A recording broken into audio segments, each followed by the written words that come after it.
Hidden secrets always find a way to surface. In the small village of Millbrook, the mysterious disappearance of 4 nuns has been whispered about for 35 years. No bodies, no evidence, no answers, only silence and fear. But secrets can't stay buried forever. And when a new priest arrives to take over the old church, strange things begin to happen. Unexplained footprints, whispers in empty rooms, a journal hidden in a wall. What really happened on that rainy October night in 1990? And why are some villagers desperate to keep the past hidden? Some mysteries are meant to be solved, even if the truth is more shocking than anyone could imagine. The fog hung low over Millbrook on the morning of October 18, 1990. Jake Turner yawned as he pushed his bicycle up the hill toward St. Agnes Church. At 13, he was the youngest altar boy, and it was his job to help Sister Wren prepare for morning mass. The church stood silent against the gray sky. Jake propped his bike against the stone wall and tried the heavy wooden door. Locked. Strange. Sister Wren was always there by 6 a.m., and his watch showed 6:15. Jake walked around to the small building behind the church where the nuns lived. The curtains were drawn. He knocked on the door. No answer. "Sister Wren?" he called. "Sister Mabel?" "It's Jake." Only silence answered him. The back door to the church was also locked. Now worried, Jake ran down the hill to the only phone booth in town and called Father Omar Pike, who lived in the small house next to the cemetery. "The sisters aren't here," Jake said when Father Omar answered. "The church is all locked up." 30 minutes later, Father Omar stood in the nuns' quarters, his face pale. Chief Vance Landry walked from room to room, notebook in hand. 4 small bedrooms, each one neat and tidy. 4 beds made with hospital corners. 4 wooden crosses hanging on 4 white walls. But no sign of Sister Wren, Sister Mabel, Sister Delphine, or Sister Tessa. "When did you last see them?" "Chief," Landry asked, chewing on the end of his pencil. Father Omar rubbed his eyes. He was young for a priest, only 31, with dark hair and a face that made the town's older ladies call him handsome. He had been at St. Agnes for just 2 months, his first assignment after seminary. "Last night, after evening prayers," Father Omar said, "we had tea in the kitchen, like we do every night. Everything was normal. Sister Tessa was excited about the children's choir. Sister Mabel was working on Christmas plans. What time did you leave?" "Around 9. I walked back to my house and went to bed." Chief Landry wrote this down. "And the doors were locked?" "Sister Wren always locks up. She's very careful about it." By noon, the whole village knew. By evening, state police cars lined the church driveway. Officers with dogs searched the woods behind the church. Divers checked the lake 2 miles away. They found nothing. No footprints. No disturbed earth. No sign of struggle. 4 women had simply vanished. Mrs. Goodwin, who played the church organ, set up a table with coffee and sandwiches for the search teams. "It doesn't make sense," she kept saying. "Those sisters wouldn't just leave. They loved this village." Sister Wren had taught math at the school for 15 years. Sister Mabel ran the food pantry. Sister Delphine visited the sick.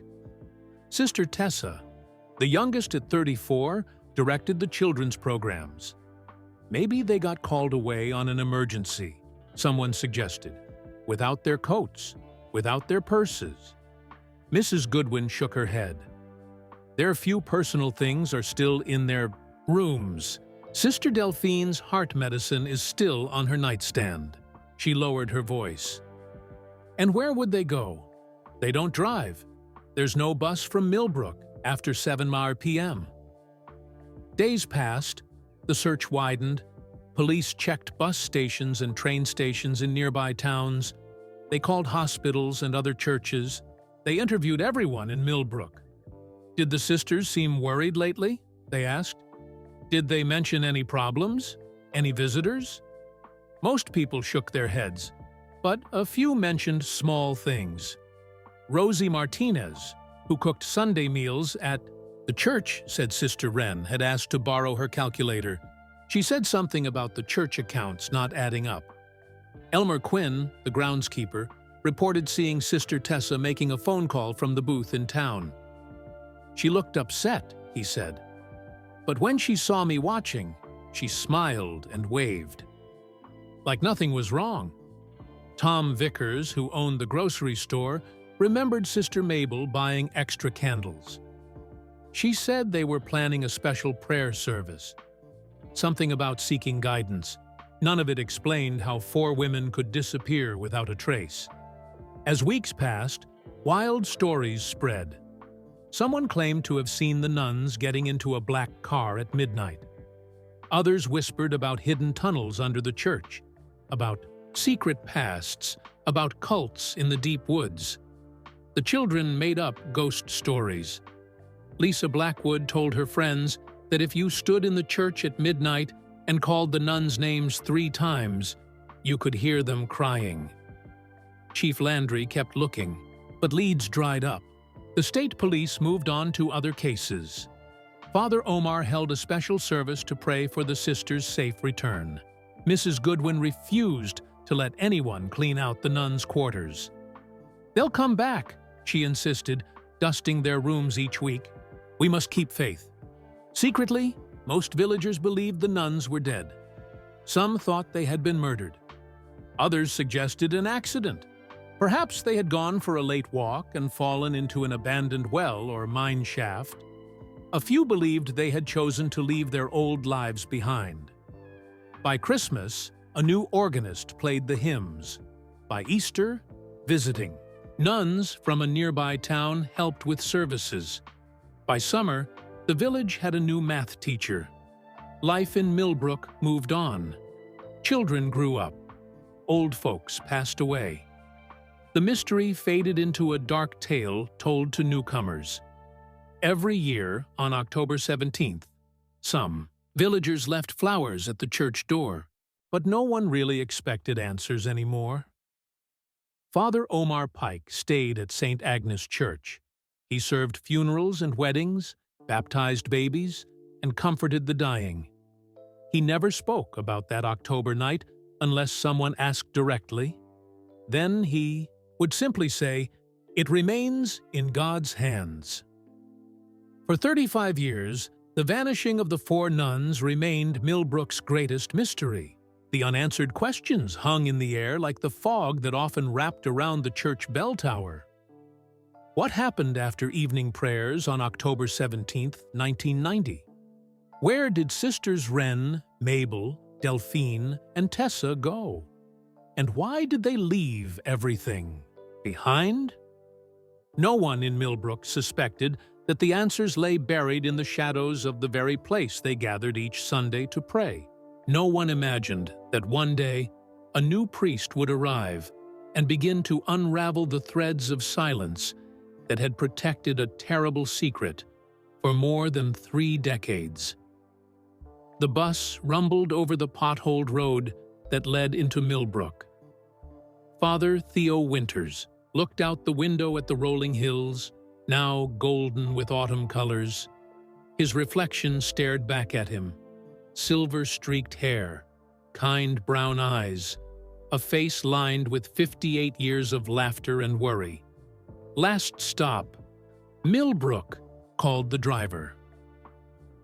Father Theo gathered his worn leather suitcase and the small box containing his few treasures, his mother's Bible, a shell from the beach where he once built sand castles with his father, and a smooth stone from the Holy Land.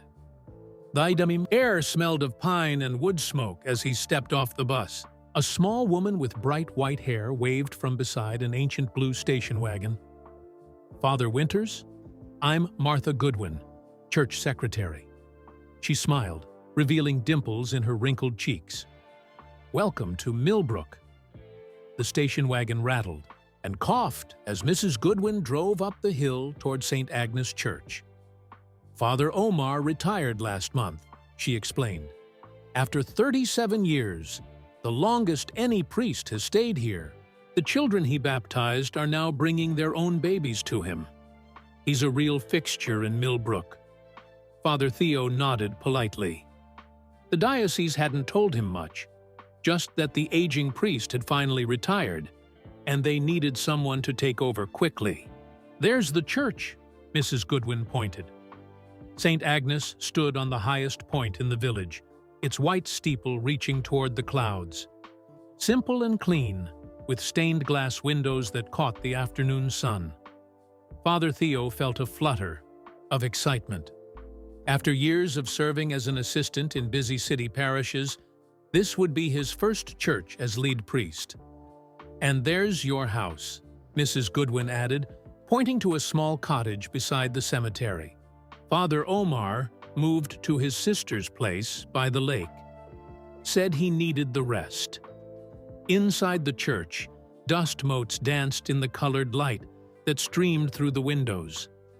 The wooden pews gleamed with years of polishing. Father Theo breathed in the familiar scent of candle wax and old hymnals. "The rectory office is through here." Mrs. Goodwin led him to a small room with a desk and filing cabinets.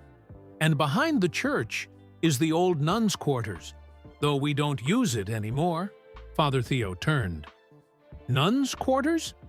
Mrs. Goodwin's hands fluttered like nervous birds. "We had 4 nuns here once. They left. Long ago."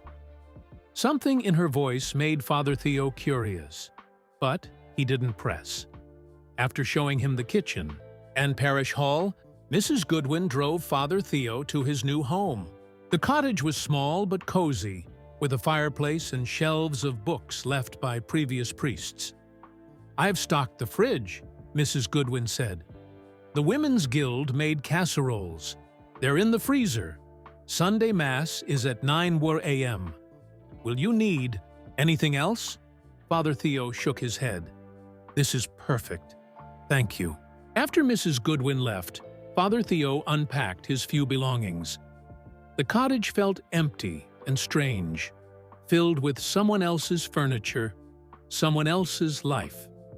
He opened a window to let in fresh air and heard the church bell ringing 5 o'clock.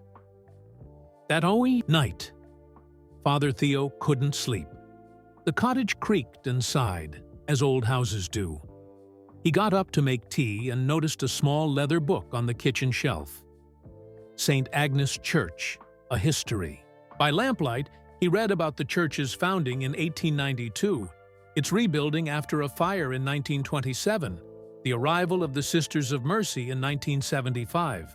Then he turned a page and froze. In 1990, the village was shocked by the unexplained disappearance of Sisters Wren Kavanaugh, Mabel Rodriguez, Delphine Laurent, and Tessa Morgan. Despite extensive searches, no trace of the 4 nuns was ever found. Father Theo stared at the black and white photo of 4 women in traditional habits, standing in front of St. Agnes Church. Their faces were kind, their smiles genuine. Sister Wren had intelligent eyes behind round glasses.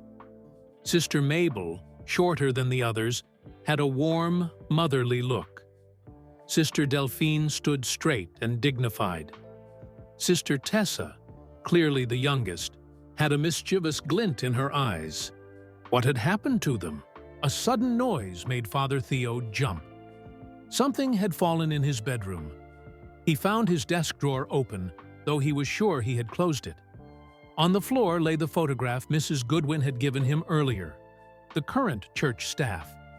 He picked it up, turned it over, and noticed faded writing. St. Agnes Church, Easter 1990. There were the 4 nuns, along with a much younger Mrs. Goodwin and a dark-haired young priest, Father Omar Pike. Father Theo couldn't shake the feeling that the drawer had opened by itself. A chill ran through him despite the warm night. The next morning, Mrs. Goodwin showed him the church records, introduced him to the maintenance man, and explained the weekly schedule. When Father Theo asked about the nuns who had disappeared, her smile faded. "We don't talk about that much," she said. "It was a terrible time. Police everywhere, reporters asking questions, people making up wild stories." "What do you think happened?" Father Theo asked gently. Mrs. Goodwin's hands trembled as she straightened papers on her desk. "I think someone took them. Those sisters would never have left their posts. Never." She glanced toward the window. "Their quarters have been empty ever since. No one will use the building. The cleaning crew won't even go inside." "Why not?" She lowered her voice. "Some say they hear things. Whispers, footsteps. Ellie Santos, who cleans the church on Thursdays, swears she saw a woman in a habit standing by the altar early one morning.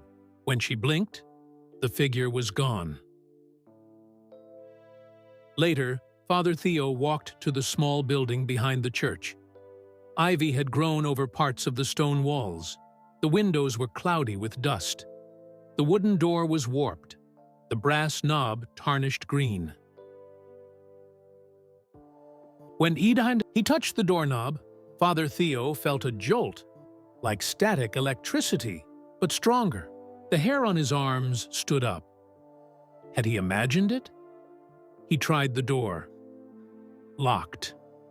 As he turned away, Father Theo could have sworn he heard a woman's voice call out from inside the empty building. Just one word. Help. That night, the strange noises came again. Soft footsteps in the hallway. Whispers too faint to understand. The sound of papers rustling in his office. Father Theo got up, turned on all the lights, and searched the cottage. He was alone. But in the morning, he found his desk. Drawer open again.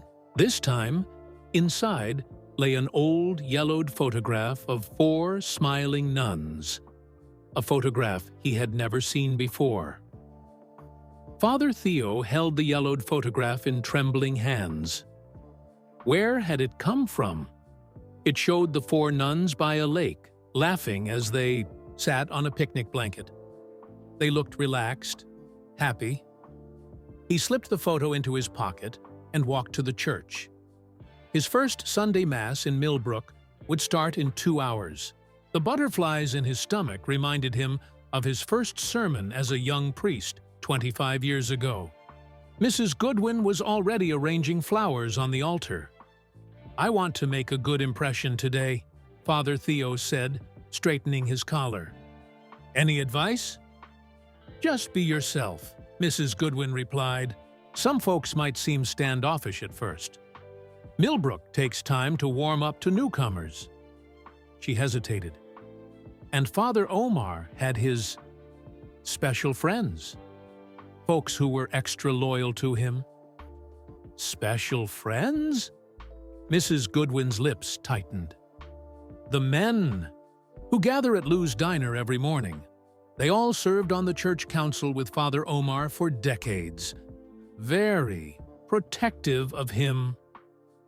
The church filled quickly that morning. Children squirmed in their Sunday best. Teenagers tried to look bored.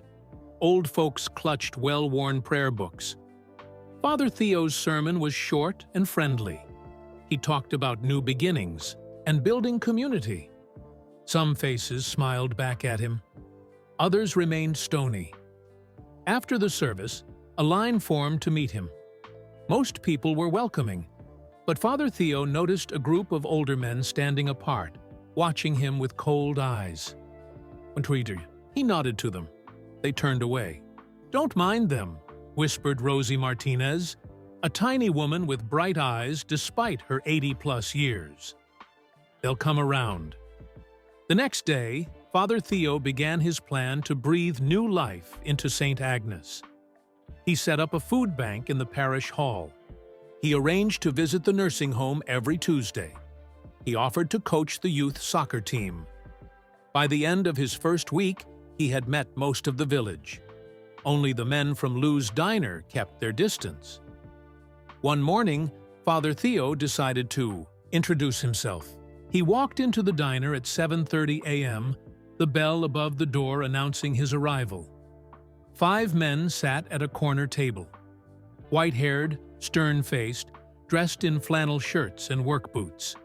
Their conversation stopped when Father Theo entered. "Good morning," Father Theo said, approaching their table. "I'm Father Winters. I don't think we've properly met." One man, heavier than the others with bushy eyebrows, stood up. "Harold Landry," he said, not offering his hand. "My father was police chief when you priests started coming to Millbrook." "Nice to meet you, Mr. Landry." "My boy is chief now," Landry continued. Third generation of Landrys keeping this town safe. His voice held a warning. The men introduced themselves without smiling. Frank Santos, Bill Quinn, Pete Vickers, and Joe Reed. Father Theo recognized their last names.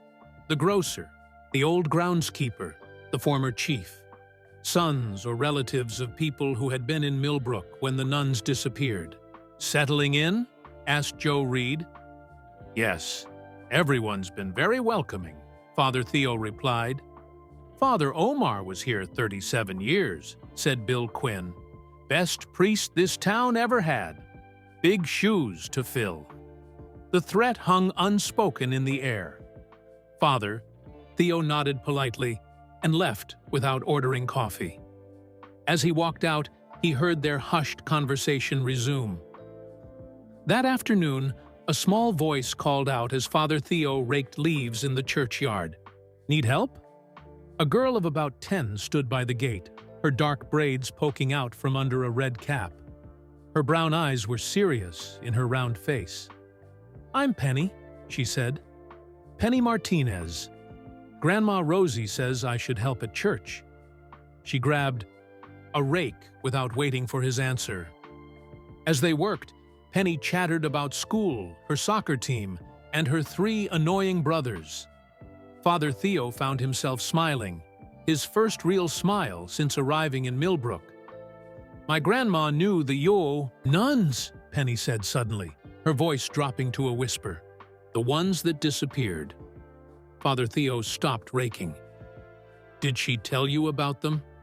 Penny nodded. Sister Delphine taught her to read English when she first came from Mexico. Sister Mabel gave her soup recipes. Grandma says they were the kindest people she ever knew.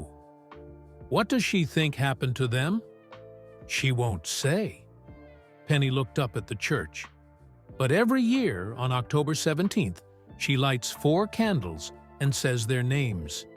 She told me once that they speak to her sometimes. Penny lowered her voice. She says they're still here, waiting. A chill ran down Father Theo's spine, despite the warm autumn sun. "Waiting for what?" he asked. Penny shrugged. "For someone to listen, I guess." That night, Father Theo dreamed of 4 shadows moving through the church. They glided between the IEA pews, touched the altar, and turned toward him with faceless hoods where their heads should be. He woke with a gasp at 3:33 a.m. The cottage was silent, but something felt wrong. He switched on the lamp and froze. Muddy footprints led from his front door to his bedroom. Small footprints, like a woman's.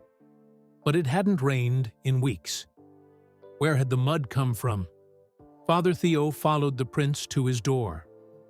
When he opened it, the night air rushed in, cold and damp. The footprints continued outside, leading toward the old nuns' quarters behind the church. Then they simply stopped, as if their owner had vanished into thin air. Father Theo stood in the cold night air, staring at the place where the muddy footprints ended. His heart raced. He looked around, half expecting to see a ghostly figure watching him from the shadows. Only the wind answered, rustling through the autumn leaves. He hurried back inside and locked the door, though something told him locks wouldn't keep out whatever had visited him tonight. Sleep was impossible now. Father Theo made coffee and sat at his kitchen table until morning light filled the windows. When he checked again at dawn, the footprints were gone. Had he dreamed the whole thing? Later that day, Mrs. Goodwin found Father Theo in the church office, yawning over paperwork. "Rough night?" she asked, setting down a box of old files. "Just getting used to the new place," he said. He didn't mention the footprints. "What's this?" "Monthly reports for the parish council." Father Omar liked them organized by year. As they sorted papers, Father Theo asked casually, "Did the church have any problems around 1990? Financial issues, maybe?" Mrs. Goodwin's hands stilled. "Why do you ask?" "Just trying to understand the church's history." She pressed her lips together. Everything was fine. Father Omar ran things perfectly. But her eyes didn't meet his. That afternoon, Father Theo noticed a wet spot on the basement ceiling. Following the leak to its source, he found a damaged pipe in the wall. While waiting for the plumber, he decided to check how far the water had spread. The church basement was mostly used for storage. Dusty Christmas decorations, old choir robes, and boxes of faded Sunday school materials lined the stone walls.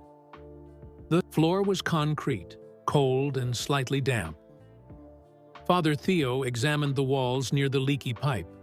Water had seeped through, leaving dark trails down the rough stone. As he ran his hand along the wall, a loose brick shifted under his fingers. Curious, he wiggled the brick. It came free easily, revealing a small hole behind it. Father Theo reached inside and felt something soft and crumbly. He carefully pulled out a small book, its leather cover water-damaged and mildewed. A journal. The pages were stuck together, many too damaged to read. But on the first page, faded but legible, was a name. Sister Wren Kavanaugh, St. Agnes Church. Father Theo's hands trembled. Had he just found the journal of one of the missing nuns, hidden in the church wall all these years? He took the journal to his cottage and spent hours carefully separating the fragile pages. Many entries were lost to water damage or mold. Others had faded to near invisibility, but some remained clear enough to read. April 14, 1990. The Easter service went well. 23 children in the pageant. Sister Tessa worked so hard with them.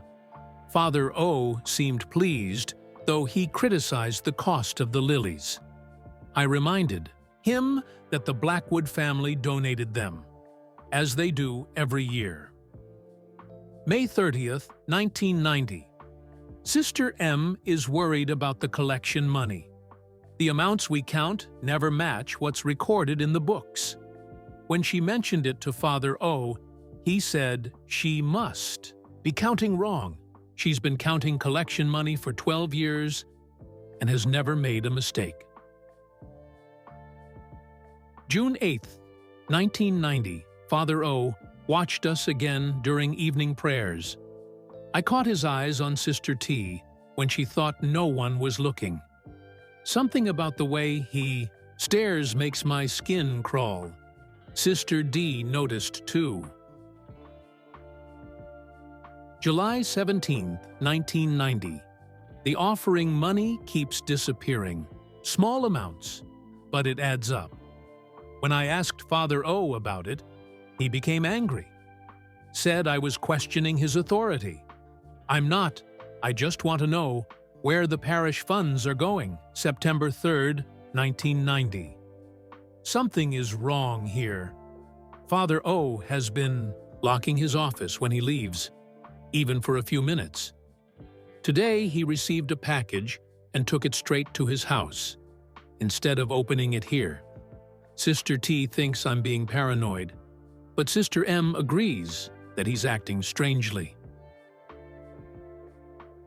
October 2, 1990. We've decided to look into the missing funds ourselves. Sister M thinks we should tell the bishop, but we need proof first. Sister D suggested we keep track of the exact count before Father O records it. We'll start next Sunday. October 12, 1990. Sister T saw something in Father O's desk when she was looking for more letterhead. She wouldn't tell me what, but she was shaking. Said we need to look deeper. Said it was worse than we thought. Father Theo turned the page with trembling fingers. The next entry, dated October 16, 1990, the day before the nuns disappeared, was the last one. We found it. God forgive him. We confront him tomorrow after evening prayers. There was no entry for October 17th. Father Theo sat back, his mind racing. The nuns had discovered something. Not just missing money, but something worse. Something in Father Omar's desk, and they had planned to confront him the very night they vanished. It couldn't be a coincidence. Father Theo looked at the photograph of the nuns he had found in his drawer. Their smiling faces seemed to watch him, waiting for him to understand. They were trying to tell him something. Over the next few days, Father Theo began asking careful questions around town. He learned that Father Omar had come to Millbrook in August 1990, just 2 months before the nuns disappeared. Before that, he'd been at a seminary in another state. No one seemed to know much about his background. Father Theo tried calling the diocese office to learn more, but they had little information. Father Omar's personnel file contained only the basics: date of ordination, assignments, evaluations. Nothing about his life before the priesthood. When Father Theo asked Mrs. Goodwin about the church finances from 1990, she said those records were put in storage years ago. No room to keep 35 years of paperwork, she explained. But she couldn't tell him where the storage was. One evening, Father Theo was in the church alone, praying for guidance, when he heard the sound of quiet sobbing. He followed the sound to the altar, but no one was there. The crying seemed to come from everywhere and nowhere at once. "Who's there?" he called. The sobbing stopped. Then a woman's voice, so faint he almost missed it, whispered, "Look deeper." Cold breeze swept through the church, though all the windows were closed. The candles flickered wildly, then went out, leaving Father Theo in darkness. His hands shaking, he relit one candle. As the flame caught, he glimpsed a shadow moving toward the back of the church. A woman in a long dress or robe by the time he reached the door. She was gone. That night, Father Theo couldn't sleep. He reread Sister Wren's journal, searching for clues he might have missed. What had they found? What had happened that October night? He knew one thing for certain. The official story that the nuns had simply left or run away was a lie. In the morning, Father Theo found Penny waiting for him outside the church. "Can I help you again today?" she asked. As they worked together, raking more leaves, Father Theo asked her, "Penny, does your grandmother ever talk about the night the nuns disappeared?" Penny stopped raking. "Sometimes," she said quietly. "She has bad dreams about it, especially in October." "What does she dream?" "She hears them calling for help," Penny whispered. "She says they're trapped." Father Theo felt a chill run through him. "Trapped where?" Penny looked up at him with solemn eyes. "I don't know. But Grandma lights candles and prays for them. She keeps pictures of them in her special box under the floorboards. She thinks no one knows about it, but I saw her open it once. Father Theo knelt to meet her eyes. "Penny, this is very important. Do you think your grandmother might talk to me about the nuns? About what she remembers?" Penny thought for a moment, then nodded. "Maybe, but not here. She doesn't like coming to the church much anymore." "Will you ask her if I can visit?" "I'll try," Penny promised. "But there's something else you should know." She leaned close, her voice dropping to a whisper. "Grandma says Father Omar knows what happened to them. She says the truth is buried with the nuns." Father Theo stared at Penny, her words echoing in his mind. Buried with the nuns. Not just a figure of speech, but perhaps the literal truth. "Has Tuanquis, your grandmother, told anyone else this?" he asked quietly. Penny shook her head. "She's scared. She says people don't want to hear it." That evening, Father Theo called the number Penny had given him. Rosie Martinez answered on the third ring, her voice thin but strong. "Father Winters?" "Yes, Penny told me you wanted to talk." She paused. "Not on the phone. Come tomorrow at 2. My grandson will be at baseball practice then." Rosie lived in a small blue house at the edge of town. Cheerful yellow curtains hung in the windows, and flower boxes bright with marigolds sat on the porch. Father Theo knocked on the door, suddenly nervous. The woman who opened it was tiny, barely reaching his shoulder. Her face was a map of wrinkles, her silver hair pulled back in a neat bun. But her dark eyes were sharp and clear. "Come in," she said. "I made tea." The living room was spotless, filled with family photos and colorful crocheted blankets. A large cross hung on one wall. Beneath it stood a small table with 4 candles. Rosie caught him looking at them. "For the sisters," she said simply. She poured tea into delicate cups. Her hands were gnarled with arthritis, but steady. "Penny says you've been asking about them," Rosie said. "Why?" Father Theo chose his words carefully. "I found Sister Wren's journal hidden in the church wall. It suggests they discovered something troubling before they disappeared.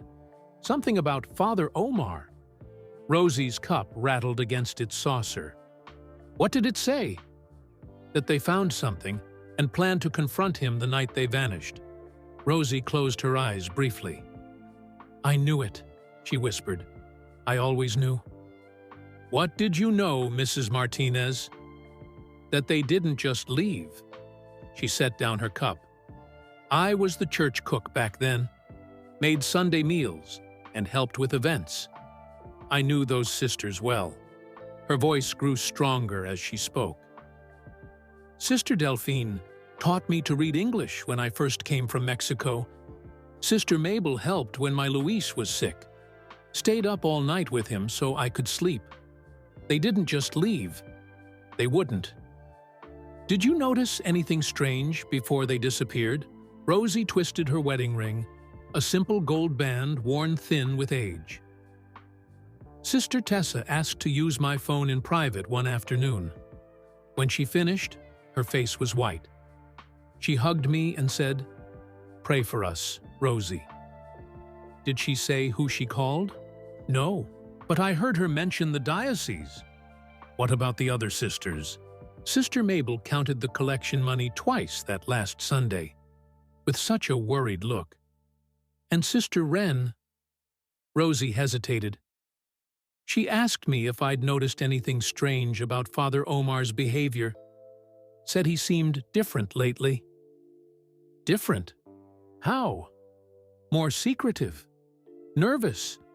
She said he'd changed after a man visited him. A man in expensive clothes who arrived in a black car with tinted windows. I saw the man myself. He looked angry when he left." Father Theo leaned forward. "Mrs. Martinez, Do you know anything about Father Omar's past? Before he came to Millbrook? She shook her head. He arrived just 2 months before the sisters disappeared. Young, handsome, charming. Everyone liked him. But she lowered her voice. The night they vanished, I saw his light on at 2 a.m.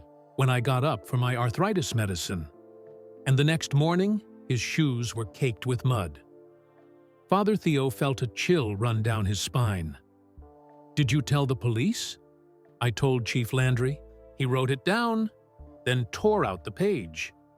Her eyes hardened. Later, when I mentioned it again, he told me I must have been mistaken. Father Theo took a deep breath. Mrs. Martinez, Penny told me you believe the truth is buried with the nuns. What did she mean? Rosie's face seemed to age 10 years in an instant. I've said too much. You should go. Please, Father Theo urged. I want to help find the truth. The truth? Rosie laughed bitterly. In Millbrook, the truth stays buried, like those poor women. Do you know where they are? Rosie shook her head. But I have dreams. I see them by water, dark water. They're calling for help, but no one hears them. As Father Theo prepared to leave, Rosie suddenly grabbed his arm. Be careful, Father. The men who protected Father Omar are still powerful here. Their sons run the town now. The men at Lou's diner? She nodded. Landry, Santos, Quinn, Vickers, Reed. They were all on the church council when the sisters disappeared.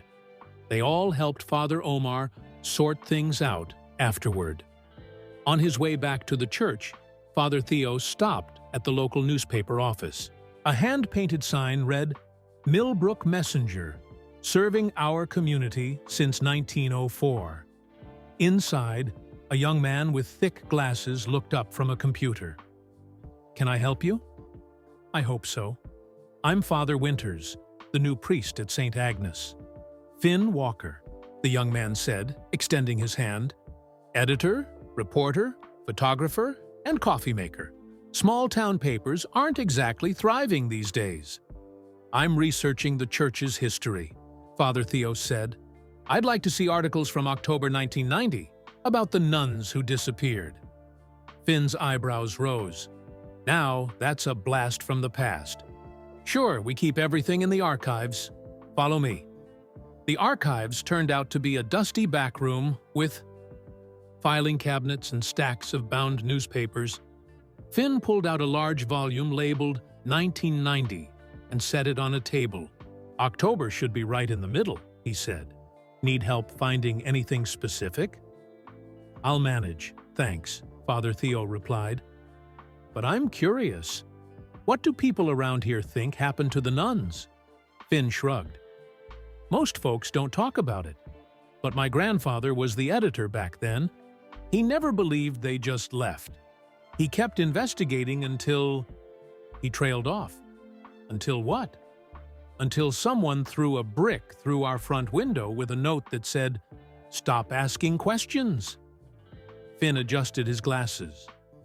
Gramps backed off. After that, he had a family to protect. Father Theo spent the next hour reading old articles. The first reports were straightforward. 4 nuns missing. Police investigating. Later stories mentioned searches of the woods, the lake, and abandoned properties. Then the articles grew shorter, relegated to inside pages. After a month, they stopped completely.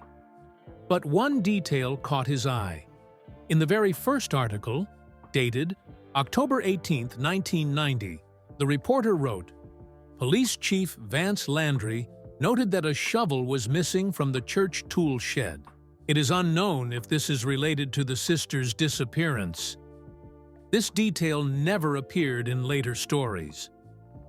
As Father Theo left the newspaper office, a black truck sped past, nearly hitting him as he stepped into the street.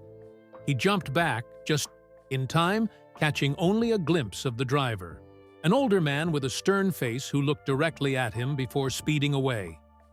The message was clear. Someone in Millbrook didn't like him asking questions. Father Theo watched the black truck disappear around a corner, his heart pounding. Someone wanted to frighten him, or worse. But why? What were they afraid he would discover? Dark clouds gathered on the horizon as he walked back to the church. The air felt heavy, charged with electricity. A storm was coming. That evening, the rain began, drumming against the cottage windows. Father Theo sat at his desk, making notes of everything he'd learned. The missing church funds, the nuns' plan to confront Father Omar, the mysterious visitor in the expensive car, the muddy shoes, the missing shovel. It painted a disturbing picture.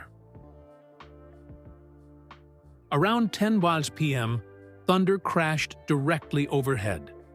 Father Theo jumped at a loud pounding on his door. Who would be out in this weather?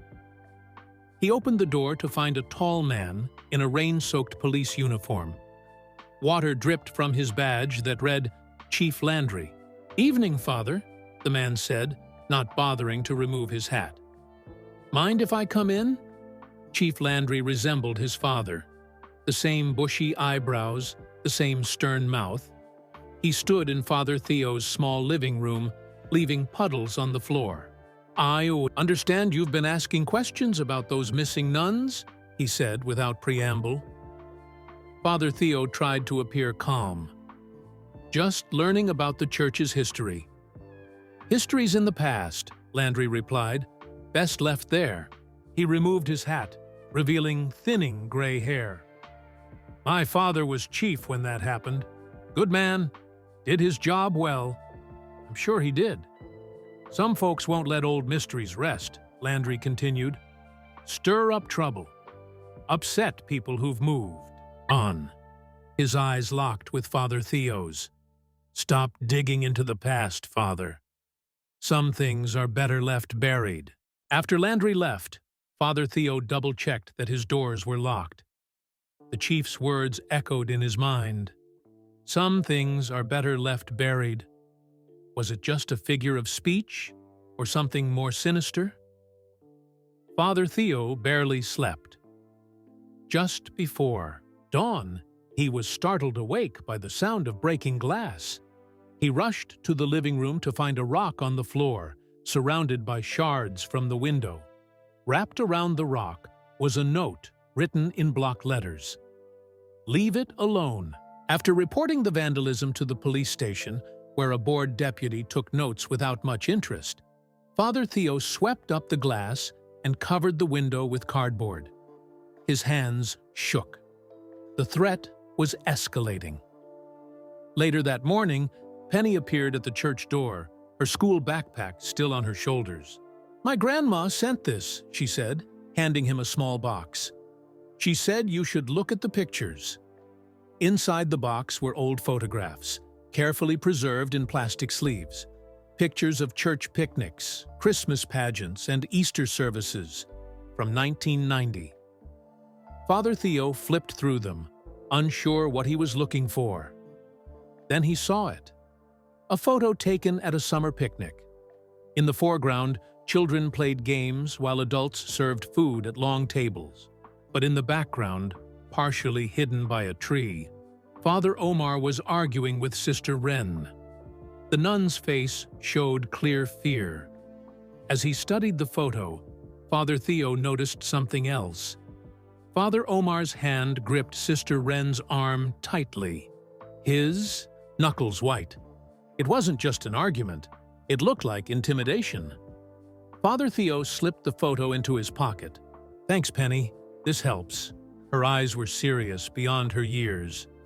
"Grandma says to be careful. She lit a special candle for you this morning." After Penny left, Father Theo noticed a flyer on the church bulletin board that he hadn't seen before. Millbrook Annual Fall Festival, this Saturday. Mrs. Goodwin explained that the festival had been a tradition for decades. Everyone comes, games for the children, food, crafts, and the Seniors Center does a display of town history. Town history. perhaps another chance to learn more. That night, the storm returned, even fiercer than before. Rain lashed against the windows, and the wind howled around the cottage eaves.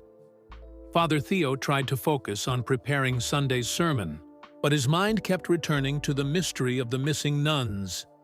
A particularly loud thunderclap shook the cottage.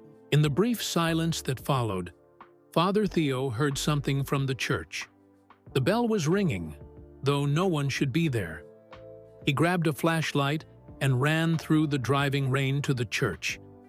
The heavy front door was unlocked, though he was certain he had locked it earlier.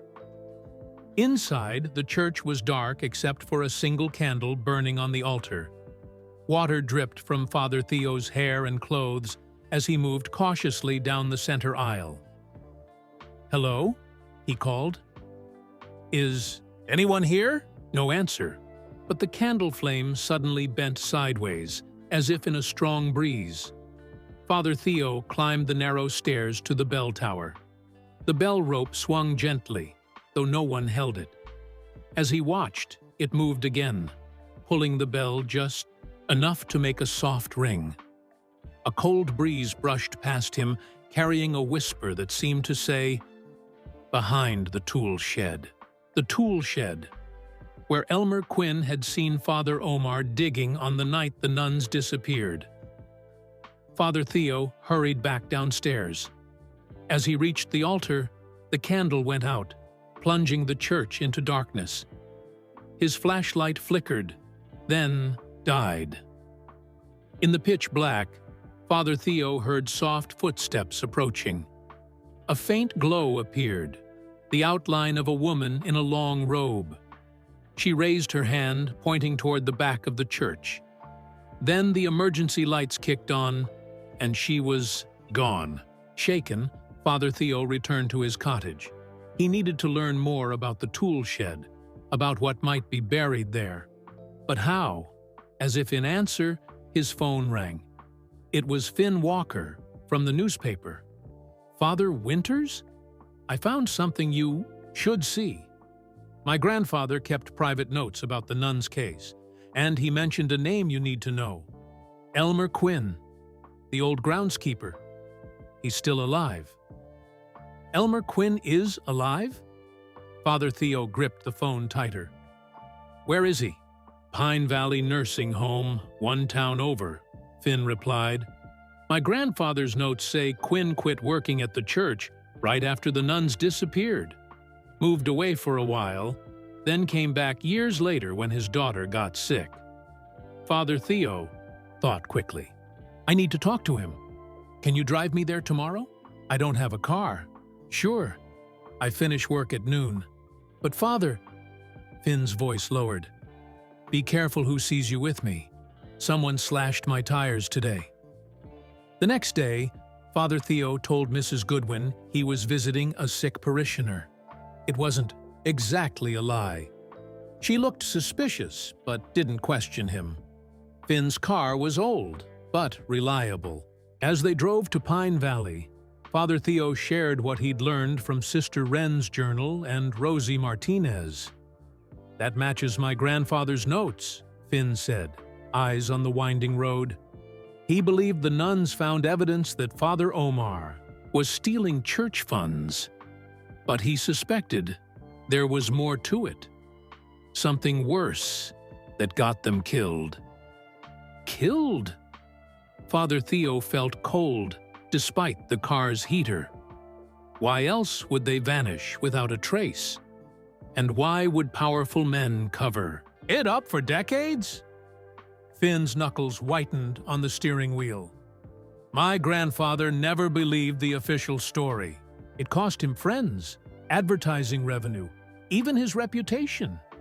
People called him a conspiracy theorist." The Pine Valley Nursing Home was a low, beige building surrounded by well-kept gardens. At the front desk, Finn asked for Elmer Quinn. "Room 118, the receptionist said. "But he doesn't get many visitors. He might be confused." They found room 118 at the end of a long hallway. Inside, an old man sat by the window in a wheelchair. His thin, white hair was neatly combed, but his eyes seemed vacant, staring at nothing. "Mr. Quinn?" Father Theo said gently. "I'm Father Winters, from St. Agnes Church in Millbrook." At the mention of St. Agnes, Elmer Quinn's eyes sharpened. He looked at Father Theo's collar, then at Finn. "Who's this?" he asked, voice surprisingly strong. "Finn Walker from the Millbrook Messenger. Cal Walker's grandson?" Elmer nodded slowly. "Cal was a good man. Asked the right questions." He waved a gnarled hand at two chairs. "Sit. You're here about the nuns, aren't you?" Father Theo pulled Sister Wren's journal from his pocket. "We found this hidden in the church wall. The sisters discovered something troubling before they disappeared. Something about Father Omar." Elmer's hands began to shake. He stared at the journal as if it might bite him. "I should have said something back then," he whispered. "I was a coward." "What did you see, Mr. Quinn?" Father Theo asked gently. Elmer took a deep, rattling breath. "I lived in the caretaker's cottage behind the cemetery. That night, October 17th, I couldn't sleep. My arthritis was bad. Around midnight, I looked out my window and saw a light moving by the church."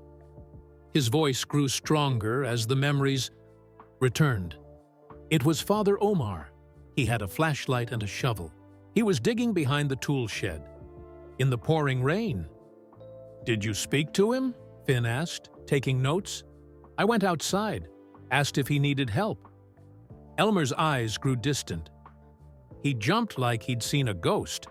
Said he was planting bulbs for spring flowers." The old man gave a bitter laugh. "In October, during a rainstorm, at midnight." "What did you do?" Father Theo asked. "Nothing. I went back inside. I was scared. Father Omar was respected. Who would believe me over him?" Shame filled Elmer's face. "The next morning, when the nuns were reported missing, I went to look behind the shed. The freshly dug soil was smoothed, over and covered with heavy stones. I quit the next week and never went back." Father Theo leaned forward. "Mr. Quinn, was there anything else unusual you noticed before the nuns disappeared?" Elmer nodded slowly. "A few days before, I was fixing a leak in the church roof. I was on a ladder outside when I overheard the nuns talking through an open window. They didn't know I was there." He lowered his voice, though no one else was in the room. Sister Delphine said she had found bank statements in Father Omar's office desk, large deposits in his personal account, right after church collections. Elmer twisted his hands in his lap. But there was something else. Something worse. His voice dropped even lower. Sister Tessa mentioned a hidden compartment in the desk drawer. Said what she found there made her sick. "Did she say what it was?" Father Theo asked. Elmer shook his head. "Just that they needed to report it immediately. That they couldn't wait." "Did you tell the police any of this?" "I tried. Told Chief Landry everything." Elmer's face darkened. He wrote it down, then tore up the paper right in front of me. Said I must be confused. Said digging at night wasn't a crime. "What about the conversation you overheard?" "He said it was hearsay. Wouldn't even write it down." Elmer looked away. "A week later, my house was broken into. Nothing was taken, but my tools were all over the floor. The message was clear." Finn stopped writing. "Did other people know what you saw?" "Harold Landry came to see me. The chief's son. Said his father told him about my wild stories.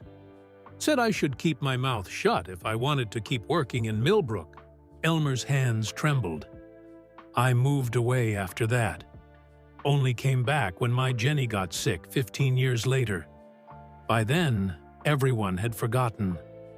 Father Theo pulled out the photo Penny had given him, showing Father Omar grabbing Sister Wren's arm. "Do you recognize this moment?" Elmer squinted at it, then nodded. "Church picnic that summer. I was serving lemonade nearby. Sister Wren had found the collection money was short again. She confronted him. He dragged her behind that tree, told her to mind her own business if she knew what was good for her." As they prepared to leave, Elmer suddenly grabbed Father Theo's arm.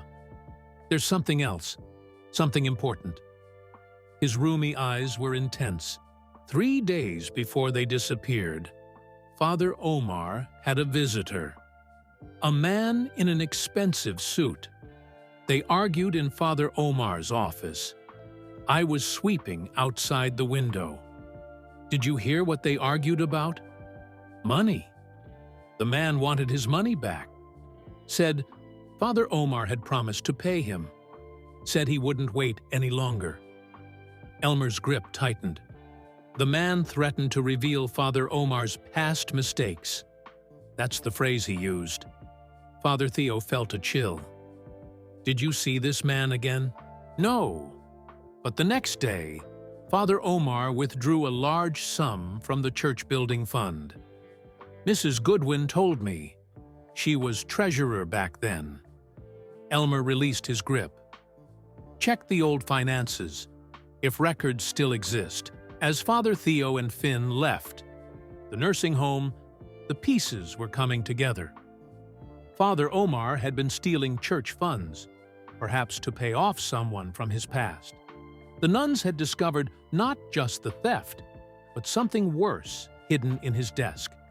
Something that made Sister Tessa feel sick. Something worth killing for. The drive back to Millbrook was quiet. Father Theo stared out the window, his mind racing. Finn focused on the winding road, occasionally glancing at his notes. "What do we do now?" Finn finally asked. "We need proof," Father Theo replied. "Something concrete linking Father Omar to the nun's disappearance." "Like what was in that hidden desk compartment?" "Exactly. But Father Omar has had 35 years to get rid of evidence." As they approached Millbrook, Finn slowed the car. "I shouldn't drop you at the church. People talk. I'll let you out by the park, and you can walk from there." Father Theo nodded, understanding the need for caution. "Thanks for your help, Finn." "I'm not done helping," Finn said firmly. "My grandfather spent years trying to solve this mystery. I owe it to him to finish what he started." Father Theo walked slowly through town, thinking about his next steps. He needed to confront Father Omar directly. The retired priest lived in a small house by the lake on his sister's property. Father Theo had met him briefly at a town event, but hadn't spoken to him at length. Returning to his cottage, Father Theo found another surprise. On his desk sat an old ledger book he'd never seen before. The church financial records from 1990. His hands trembled as he opened it. How had it gotten here? Had Mrs. Goodwin left it? Or was it another ghostly delivery? The ledger confirmed what Sister Wren had suspected. Collection amounts were recorded as significantly less than what was likely collected based on attendance numbers. Building fund donations disappeared. Maintenance costs were inflated. Father Theo sat back, troubled. The financial theft was clear. But what was the something worse the nuns had found? What was in that hidden desk compartment? There was only one way to find out. The next morning, Father Theo borrowed Mrs. Goodwin's car, claiming he needed to pick up supplies in the next town. Instead, he drove to the lake house where Father Omar now lived. It was a small, well-kept cottage with a view of the water. Bright flowers grew in window boxes. A rocking chair sat on the porch. It looked peaceful, not the home of a man with the dark secrets. Father Theo's hand shook as he knocked on the door. What would he say? How would he begin? The door opened to reveal an elderly man leaning on a cane. Father Omar Pike was in his 70s now, his once dark hair completely white. His face was deeply lined, his hands twisted with arthritis. Picture frames lined the walls behind him, photos of his decades serving the church. "Father Winters," he said, surprise in his voice. "What brings you out here?" Father Omar invited him in with a warm smile that didn't reach his eyes. The cottage was neat, but cluttered with mementos, gifts from parishioners, religious items, books. A half-completed jigsaw puzzle occupied the dining table. "Tea?" Father Omar offered. "No, thank you." Father Theo couldn't imagine sharing tea with this man. They sat in the small living room. Father Omar lowered himself carefully into an armchair, his movements stiff and painful. "How are you settling in at St. Agnes?" he asked pleasantly. "Mrs. Goodwin tells me you've been quite active. Food bank, youth programs." Father Theo nodded, unsure how to begin. Then he remembered Sister Wren's journal. He reached into his pocket and placed it on the coffee table between them. "I found this," he said simply. Father Omar stared at the journal. The color drained from his face. "Where did you get that?" he asked, his voice suddenly cold. "Hidden in the church wall. Sister Wren's journal." Father Omar's pleasant mask fell away. His eyes hardened as he looked from the journal to Father Theo. "You had no right to dig through the church walls. I was fixing a leak." The journal was hidden behind a loose brick. Father Theo leaned forward. "It tells an interesting story about missing church funds, about something the sisters found in your desk." Father Omar's hand tightened on his cane. "You're meddling in things you don't understand. Then, help me understand." Father Theo's voice remained calm. "Help me understand why 4 women vanished without a trace, why Elmer Quinn saw you digging behind the tool shed at midnight in the rain, why your shoes were muddy the next morning." Father Omar's face twisted with anger. Elmer Quinn should have kept his mouth shut. The old fool was confused. Was Rosie Martinez confused too? Was Sister Wren confused when she wrote about confronting you the night she disappeared? The retired priest struggled to his feet, leaning heavily on his cane. "You have no idea what you're talking about," he hissed. "I protected this town. I protected the church." Father Theo stood as well. "From what? From the truth? From scandal? From ruin?" Father Omar's voice rose. "You think you're so righteous? You've been a priest, 20 years? I served for nearly 40. I built that church into what it is today." "By stealing from it?" Father Theo asked quietly. "By silencing anyone who discovered your theft?" Father Omar laughed bitterly. "Theft? You think this was about money? The money was nothing. A means to an end." "What end?" "Survival," Father Omar spat. "Paying off the past so it would stay buried, until those nosy women started digging where they shouldn't." Father Theo felt sick. "What did they find in your desk? What was in that hidden compartment?" Father Omar's face closed off. "Get out of my house." "I have evidence, Father Omar. The journal, Elmer Quinn's testimony, the financial records showing the missing funds. I'm going to the police." "The police?" Father Omar laughed again, a harsh sound. "Chief Landry won't help you. His father helped me that night. Half the men in this town know to keep quiet." Father Theo stared at him, horrified. "They helped you murder the sisters?" "They helped protect the church from scandal," Father Omar shouted. "They understood what was at stake. What would have happened if those women had gone public with what they found? And what exactly did they find?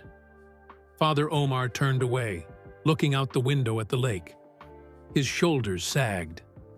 Evidence of who I was before I came to Millbrook, before I became Father Omar Pike. A chill ran down Father Theo's spine. You weren't always Father Omar Pike? The old man didn't answer directly. I made mistakes in my youth. Terrible mistakes. I paid for them. I changed. I became a better man. His voice hardened again. I wasn't going to let four self-righteous women destroy everything I'd built. Father Theo took a step back. So, you killed them. I did what was necessary. Where are they? Father Theo demanded. Where are their bodies? Father Omar turned to face him, his eyes cold. I've said enough. Now get out. I'm going to find them, Father Theo said.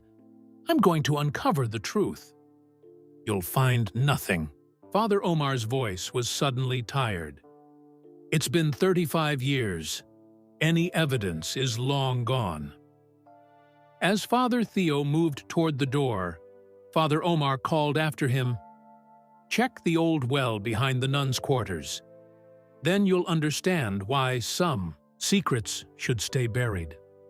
Father Theo froze. The well? What's in the well? But Father Omar turned away, lowering himself back into his chair. I've said too much already. On the drive back to Millbrook, Father Theo's hands shook on the steering wheel. Father Omar had as good as confessed. He had killed the nuns to protect his secret identity, his past mistakes. And somehow he'd convinced others to help cover it up. But what was in the well? A clue? Evidence? The bodies? Father Theo knew one thing for certain. He couldn't go to the police. Not if Chief Landry was protecting his father's involvement in the cover-up. He needed to investigate the well himself. And he needed help. Father Theo's mind raced as he drove back to Millbrook. Father Omar had practically confessed to killing the nuns, and he had mentioned the well, the old stone well behind the nuns' quarters. Something was there. Evidence?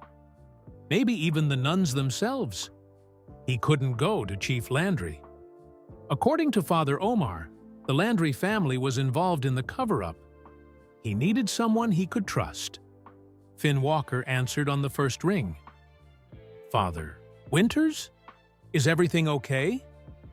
I confronted Father Omar, Father Theo said, keeping his voice low though no one could hear him in the car. He as good as admitted to killing the nuns. And he told me to check the well behind the nuns' quarters. Silence stretched for a moment. Then Finn said, What do you need from me? Help. Tonight. We need to examine that well. I'll bring shovels, Finn replied without hesitation, and a camera. If we find evidence, we'll need proof. Midnight, Father Theo said. Park on the back road and walk up through the woods. We can't risk being seen. After hanging up, Father Theo thought about calling the state police. But what? Did he have? A water-damaged journal? The testimony of an elderly groundskeeper? And his own account of a conversation with Father Omar. It wasn't enough. He needed hard evidence. The rest of the day crawled by. Father Theo went through the motions of his duties, a meeting with the parish council, preparing Sunday's readings, visiting an elderly parishioner in the hospital. All the while, his mind was on the well. What would they find there? Night finally fell, bringing a cloudy sky that covered the moon and stars, perfect for their secret mission. Father Theo waited until the village grew quiet, then slipped out of his cottage and made his way to the church grounds. The old stone well stood about 50 feet behind the nuns' quarters. Once the water source for the church, it had been sealed, with a heavy concrete cap years ago when the town installed water lines. Finn emerged from the darkness, carrying a backpack. "I brought tools," he whispered. "And lights," Father Theo nodded. "Let's be quick and quiet." They set up battery-powered lanterns, keeping the light low. The concrete cap on the well was cracked and weathered, but still solid.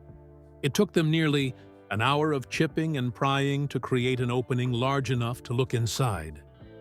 Finn attached a small waterproof camera to a long rope. "I'll lower this down and we can see what's at the bottom on my laptop screen." The well was deep, perhaps 30 feet. As the camera descended, they could see mossy stone walls glistening with moisture. Then, the camera reached the bottom. Instead of water, there was mud. And something else. Something that reflected the camera's light. "What is that?" Father Theo squinted at the laptop screen. "Looks like metal," Finn replied, adjusting the camera. "A box or container of some kind." "Can we get it out?" Finn thought for a moment. "I brought a grappling hook for fishing. We might be able to snag it." After several failed attempts, the hook caught on the metal object. Slowly, carefully, they pulled it up. It was a metal box, about the size of a shoebox, covered in rust and mud, but still intact. A small padlock held it closed. "This was hidden in the well for a reason," Father Theo said. His hands trembled as he examined the box. "The lock's rusted. Let me try something." Finn took a small tool from his backpack and worked on the lock. After a few minutes, it broke open. Inside the box, wrapped in plastic, they found 3 things: a small cloth bag, a stack of letters, and an old tape recorder. Father Theo opened the bag first. It contained jewelry, gold chains, rings, a pearl necklace, and several watches. "Stolen items?" Finn suggested. "Maybe from the collection. Plate?" The letters were addressed to the bishop of their diocese, but had never been mailed. They were written by Sister Wren, detailing concerns about missing funds and Father Omar's suspicious behavior. The last item, the tape recorder, sent a chill down Father Theo's spine. Would they hear the voices of the missing nuns after all these years? With trembling fingers, he pressed play. The tape hissed with age, but then a woman's voice emerged clearly. "This is Sister Wren Kavanaugh, recording on October 17, 1990. Sisters Mabel, Delphine, Tessa, and I are making this record, in case anything happens to us." Father Theo and Finn exchanged shocked glances. The nuns had anticipated danger. "If anyone finds this," Sister Wren continued, "we are already gone. We discovered Father Omar has been stealing from the church for years. When we gathered evidence to report him, we found something worse in his office." Her voice broke. "Photos of children from the parish. Horrible photos. We also found newspaper clippings and documents suggesting Father Omar Pike is not his real name." There was muffled discussion in the background. Then Sister Wren returned. "We believe his real name is Dennis Blackwood. The clippings refer to a man of that name wanted for crimes against children in Pennsylvania and Ohio before he disappeared 7 years ago." Father Theo felt sick. This was the terrible secret. Father Omar was a predator hiding behind a priest's collar. "We are going to the police tonight after we confront him," Sister Wren continued. "If anything happens to us, look in the well. We've hidden copies of everything there." The recording ended with a door opening, and Sister Wren quickly whispering, "He's coming." Father Theo and Finn sat in stunned silence. The pieces had finally come together. Father Omar, or Dennis Blackwood, had been running from his past. When the nuns discovered his true identity and the evidence of ongoing abuse, he silenced them permanently. "We need to get this to the authorities," Finn said. "Not Millbrook Police, State Police." "Tomorrow morning," Father Theo agreed. "First thing. For now, let's cover our tracks. We don't want anyone to know we were here." They carefully replaced the concrete cap, though they left a small opening where it had broken. As they gathered their tools, Father Theo heard a twig snap in the darkness. "Someone's coming," Finn whispered. They quickly doused the lights and crouched behind the nuns' quarters. Flashlight beams cut through the darkness as two figures approached the well. "I'm telling you, I saw lights up here," said a gruff voice. Someone was poking around. Father Theo recognized Harold Landry. The other man was Bill Quinn, son of the former groundskeeper. "The concrete's been disturbed," Quinn said, examining the well cap. "Check if anything's missing," Landry ordered. Quinn shone his flashlight down the well. "Can't see clearly. We should come back in daylight." "If someone found it," Landry began. "No one knows what's down there except us and the old man," Quinn interrupted. "And he's not talking. Come on, let's get out of here." The men left, their flashlights bobbing in the darkness. Father Theo and Finn remained hidden until they were sure the coast was clear. "They know about the box," Finn whispered. "They've known all along. They helped cover it up," Father Theo replied, just like Father Omar said. They waited another 15 minutes, then slipped away through the woods, the metal box safely in Finn's backpack. They agreed to meet at Finn's apartment at 7:02 a.m. to drive to the state police headquarters 30 miles away. As Father Theo crept back to his cottage, he felt both triumph and dread. They had found the evidence. They knew the truth. But powerful men in Millbrook had kept this secret for 35 years. Would they allow it to come to light now? He double-locked his door and windows before finally collapsing into bed around 3 a.m. Despite his exhaustion, sleep was elusive. Every creak made him jump. Every shadow seemed threatening. But he had made a promise to 4 women who had died, trying to protect children. Tomorrow, he would make sure their sacrifice wasn't in vain. Tomorrow, the truth would finally come out. As dawn approached, Father Theo drifted into an uneasy sleep. In his dreams, 4 figures in long robes stood around his bed, watching over him. No longer frightening, but protective. Their faces were peaceful now, as if a burden had been lifted. The mystery was solved. Now justice remained. Father Theo woke with a start. Sunlight streamed through his window. He had overslept. The clock read 7:30 a.m. He was late for his meeting. With Finn, he dressed quickly and tried calling Finn's cell phone. No answer. Worry gnawed at him as he hurried toward Finn's apartment above the newspaper office. The street was unusually busy for early morning. A police car was parked outside the Millbrook Messenger, its lights flashing. A small crowd had gathered. "Father," Theo pushed through, his heart pounding. "What happened?" he asked a woman on the edge of the crowd.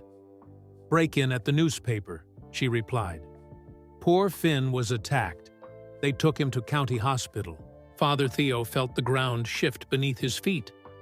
Is he alive?" "Yes, thank goodness."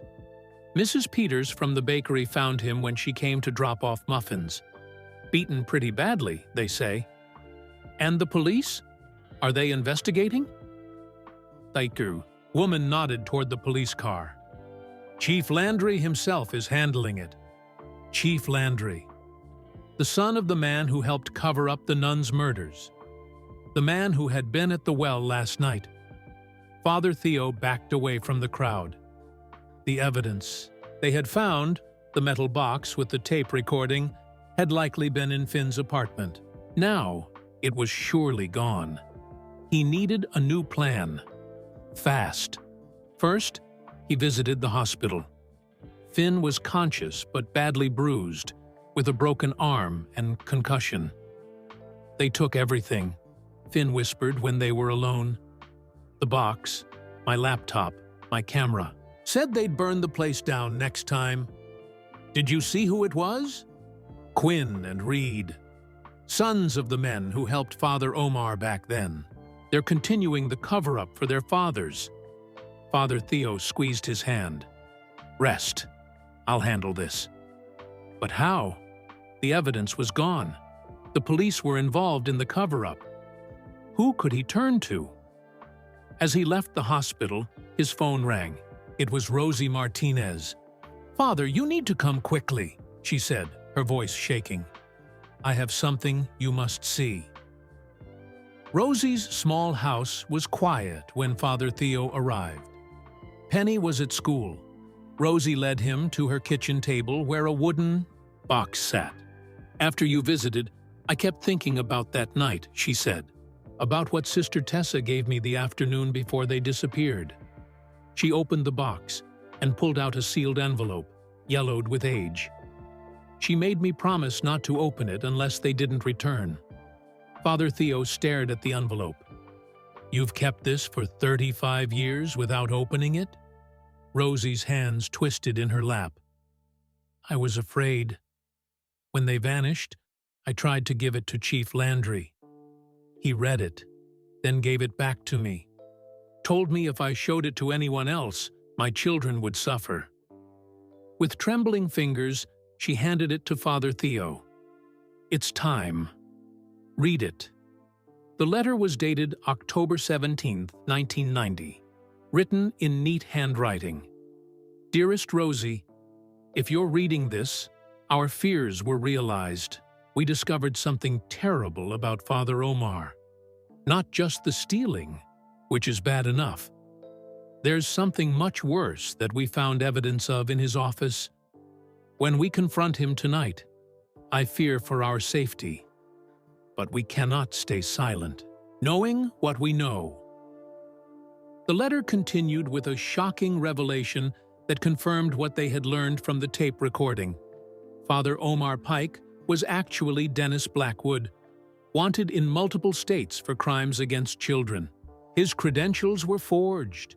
His past was fiction. We found newspaper clippings about Blackwood and a driver's license with his real name hidden in a false bottom of his desk drawer, Sister Tessa wrote. And photographs. Terrible photographs of children from the parish. We've already mailed evidence to the diocese, but we fear it may not arrive in time. If anything happens to us, tell the police to look into his past before he came to Millbrook. The children must be protected at all costs, with love and faith, Sister Tessa. Father Theo looked up at Rosie. "This is exactly what we need.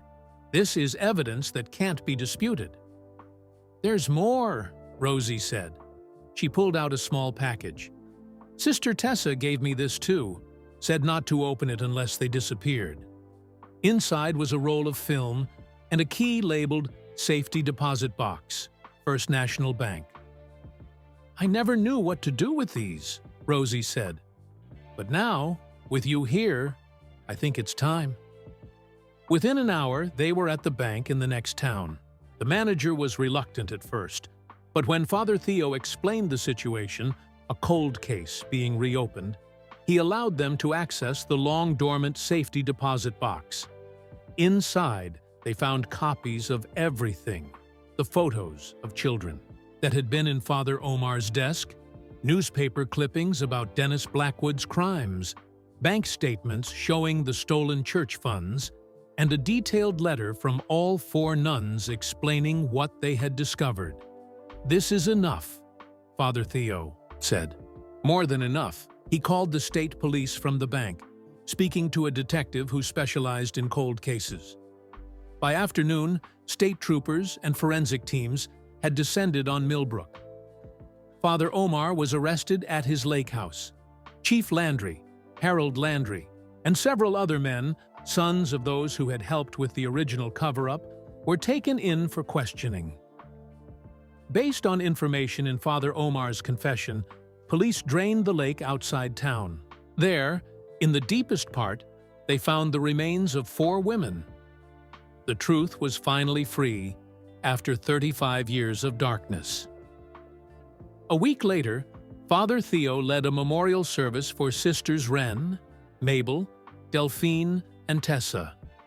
The church overflowed, with mourners, some who remembered the nuns, others who had only heard stories of their courage.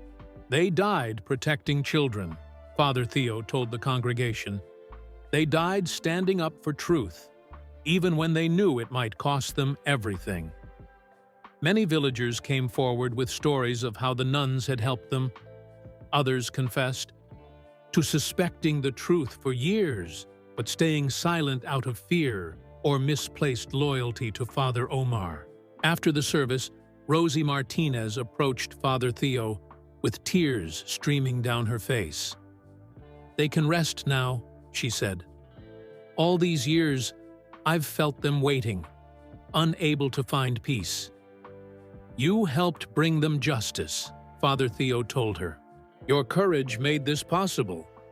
Rosie smiled through her tears. "Not just mine, theirs and yours." As the crowd dispersed, Father Theo noticed something strange. For the first time since his arrival in Millbrook, the church felt truly peaceful. No whispers, no footsteps, no mysterious sounds in the night. That evening, he walked to the nuns' quarters behind the church. The building would soon be renovated as a memorial to the 4 women who had given their lives to protect others. As he stood there in the twilight, he thought he saw movement. 4 figures walking away from the church, hand in hand, their long robes flowing behind them. They paused, as if sensing his gaze, and turned. For just a moment, he saw their faces clearly. Sister Wren's intelligent eyes, Sister Mabel's warm smile, Sister Delphine's dignity, Sister Tessa's youthful joy. They nodded to him in thanks, then faded into the gathering darkness. Father Theo wasn't afraid. He understood that some spirits linger not to frighten the living, but to guide them toward truth. The village of Millbrook began to heal from its long-buried secrets. The men who had protected Father Omar faced justice. The children who had been his victims, now adults, finally received validation and support. And the 4 nuns who had vanished on a cold October night in 1990 were finally laid to rest with honor. Their courage was no longer forgotten. Their sacrifice was no longer in vain. As Father Theo rang the church bell that Sunday, calling his congregation to worship, he felt a renewed sense of purpose. Darkness had been brought to light. Justice had been served, and 4 brave women had finally found peace. The mystery of the vanished nuns was solved at last. That was the end of this story. Where are you listening from? If you enjoyed this tale, please like the video and subscribe to the channel for more interesting stories like this one. Don't forget to share with your friends and family to spread kindness and awareness. Your support helps us continue bringing these engaging stories to life. Thank you for listening.